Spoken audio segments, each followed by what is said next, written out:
कहते हैं हर कहानी एक झूठ होती है, लेकिन जो आज सुनाने जा रहा हूं वो एक ऐसा सच है जिसे जानकर लोग जीना भूल जाते हैं। मैं हूं AR सैयद, वो आवाज जो उन रास्तों से कहानियां लाता है जहां अब कोई नहीं जाता, और अगर जाता है तो लौटता नहीं। आज की कहानी ट्रैक नंबर 9 का आखिरी टिकट। अगर आप अकेले हैं तो पहले लाइट ऑन कर लीजिए, क्योंकि ये ट्रेन अंधेरे में ही आती है। कुसुमपुर, उत्तर भारत का एक गुमनाम सा गांव, जहां बिजली अक्सर गुल रहती थी और रातें समय से पहले उतर आती थीं। लेकिन इस गांव को जो सबसे ज्यादा बदनाम करता था वो था रेलवे स्टेशन का ट्रैक नंबर 9। ये पटरी दिखने में वैसी ही थी जैसे बाकी सब, लेकिन हर अमावस की रात वहां कुछ ऐसा होता जिसे विज्ञान नहीं समझा सकता, और जिसे गांव वालों ने भूतिया ट्रेन का नाम दे दिया था। लोग कहते हैं वहां ट्रेन आती है, लेकिन वो ट्रेन कहीं नहीं जाती। जो चढ़ गया कभी लौट कर नहीं आया। सलीम, 19 साल का, साहसी और जिद्दी। उसने रेलवे में गार्ड की नौकरी अभी शुरू ही की थी। बड़े शहर से आया था और इन देहाती बातों पर उसे हंसी आती थी। भूत प्रेत सिर्फ कहानियों में होते हैं, हकीकत में नहीं। जब उसे पहली बार ट्रैक नंबर 9 की रात की ड्यूटी दी गई तो बाकी कर्मचारी चुप हो गए, लेकिन सलीम की आंखों में चमक थी। रामलाल, जो 40 साल से स्टेशन पर चाय बेचते आए थे, धीरे से सलीम के पास आए। उनका चेहरा उतरा हुआ था। बचपन में देखा था, वो ट्रेन इंसानों की नहीं होती। सलीम, चुपचाप आती है, और जो उसके सामने आया वो इस दुनिया में नहीं रहा। सलीम मुस्कुराया।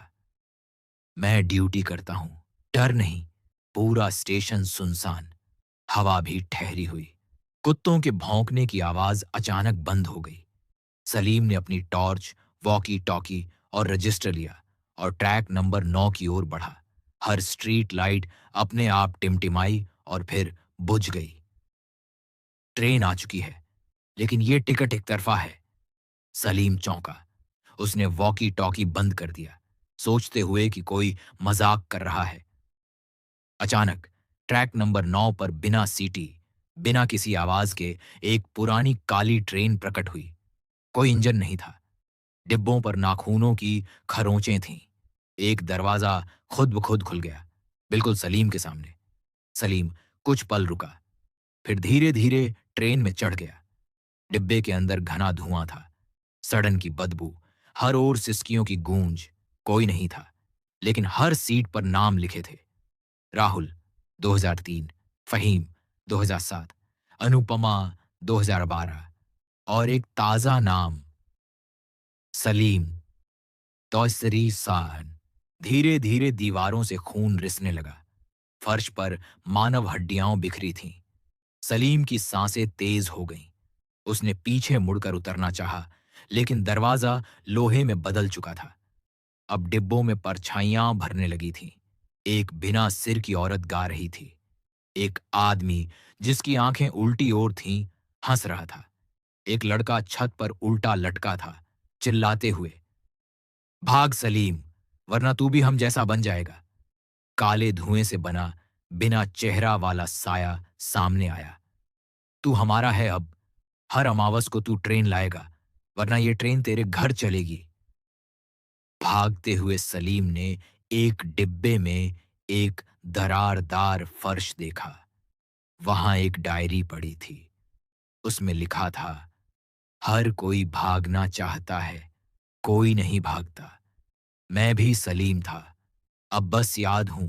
सलीम ने हिम्मत करके खुद को उस फर्श के नीचे फेंक दिया। उसके पत्नी जोया ने दी हुई तावीज के वजह से बच गया था। रेलवे कर्मचारी सुबह गश्त पर आए। ट्रैक नंबर 9 पर उन्हें मिली जली हुई टॉर्च, टूटा हुआ वॉकी टॉकी मिट्टी में आधा दबा। सलीम, जो उसके कपड़ों पर लगा था खून। कोई ट्रेन नहीं थी। सीसीटीवी फुटेज में कुछ भी रिकॉर्ड नहीं हुआ। आज भी गांव के लोग कहते हैं, हर अमावस की रात 12:05 पर अगर तुम ट्रैक नंबर 9 पर खड़े हो तो कोई फुसफुसाता है, सलीम ने बुलाया है, आखिरी टिकट तेरा है। और तभी वो पुरानी काली ट्रेन फिर लौटती है। सलीम और उसकी पत्नी जोया अब एक नए शहर में रहते हैं। नई नौकरी, नया घर, लेकिन नींद में अब भी सलीम की चीखें गूंजती हैं। जोया की रातों में अजीब सपने आने लगे हैं। कभी वो खुद को ट्रेन में पाती है, कभी दरवाजे खुद ब खुद खुलते हैं, और कभी काले धुएं में डूबी परछाइयां जो बस कहती हैं, ट्रैक बंद नहीं हुआ जोया, तुमने हमें रोका था, अब बारी तुम्हारी है। एक रात जोया के मोबाइल पर एक कॉल आया। स्क्रीन पर नाम चमक रहा था, रामलाल। वो कांपती आवाज में बोला, ट्रैक नंबर 9 अब गुस्से में है, वहां अब ट्रेन नहीं आती, ट्रेन खुद चलने लगी है, पटरी छोड़कर। कुसुमपुर स्टेशन पर अजीब घटनाएं हो रही हैं। दरवाजे अपने आप खुल रहे हैं, लोग बिना वजह गायब हो रहे हैं। जोया बोली, हमें वहां वापस जाना होगा। सलीम पहले मना करता है, मैं दोबारा उस नरक में नहीं जाऊंगा। लेकिन जोया धृटी तीर थी, अगर हम नहीं गए तो ट्रेन खुद हमारे पीछे आ जाएगी। वे दोनों रात की ट्रेन से कुसुमपुर लौटते हैं। कुसुमपुर स्टेशन अब वीरान था। हर दीवार पर ब्लैक सूट और लाल आंखों वाले लोगों की परछाइयां। स्टेशन का घड़ी अब भी 12:05 पर रुकी थी। रामलाल अब जीवित नहीं था। स्टेशन के एक कोने में उसकी जली हुई छाय की रेहड़ी और एक राख से बनी डायरी पड़ी थी। डायरी में लिखा था, कुछ सिर्फ एक रास्ता बचा है, उस ट्रेन का इंजन चालू किया जाए, तभी वो अंतिम सफर पर निकलेगी जहां से वो कभी नहीं लौटेगी। जोया और सलीम ट्रैक नंबर 9 पर खड़े थे। आसमान में काली घटाई, हवा में जलते बालों की बू। ट्रेन फिर प्रकट हुई, इस बार सीटी के साथ, और पहली बार इंजन जुड़ा हुआ था। सलीम चौंका, ये इंजन पहले कभी नहीं था। इंजन के अंदर एक पुरानी घड़ी टंगी थी जो उल्टा चल रही थी। फर्श पर राख से बने इंसानी पदचिन्ह और दीवारों पर बैक, रन, लास्ट राइड जैसे शब्द। इंजन के एक कोने में एक गुलजार अहमद की तस्वीर जली हुई थी और नीचे लिखा था, अंतिम सफर की चाबी, समय है। घड़ी जब 12:05 पर पहुंची, इंजन अपने आप चालू हुआ। पूरी ट्रेन हिलने लगी। डिब्बों से परछाइयां चिल्ला, तुम हमें नहीं रोक सकते, हम इस ट्रैक के मालिक हैं, तुमने हमारी नींद तोड़ी है। ट्रेन को खत्म करने का एक ही रास्ता था, किसी को इंजन में रहकर उस घड़ी को उल्टा करना होगा, एक पूरा चक्कर। लेकिन जब तक वह घड़ी पलटेगी, ट्रेन धरती के नीचे समा जाएगी, यानी जो घड़ी घुमाएगा वो लौट नहीं पाएगा। सलीम जोया को देखता है और मुस्कुराता है, तूने मुझे उस ट्रेन से निकाला, अब मेरी बारी है। जोया चीखती है, नहीं सलीम, हम दोनों बच सकते हैं। सलीम इंजन के भीतर कूद पड़ता है। जैसे ही सलीम ने घड़ी घुमानी शुरू की, पूरी ट्रेन कांपने लगी, परछाइयां गायब होने लगीं। हर सीट पर लिखा नाम धुंधला होने लगा। ट्रेन का रंग काला से सफेद होने लगा। घड़ी ने चक्कर पूरा किया। इंजन में एक जोरदार धमाका हुआ और ट्रेन धुएं के बादल में गायब हो गई। जोया अकेली ट्रैक पर बैठी थी। ट्रैक नंबर 9 अब खाली और शांत था। घास उग आई थी।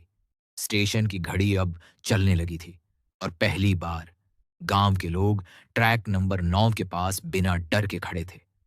हफ्तों बाद जोया को एक छोटा सा पार्सल मिला। भीतर एक जली हुई घड़ी और एक पुर्जा।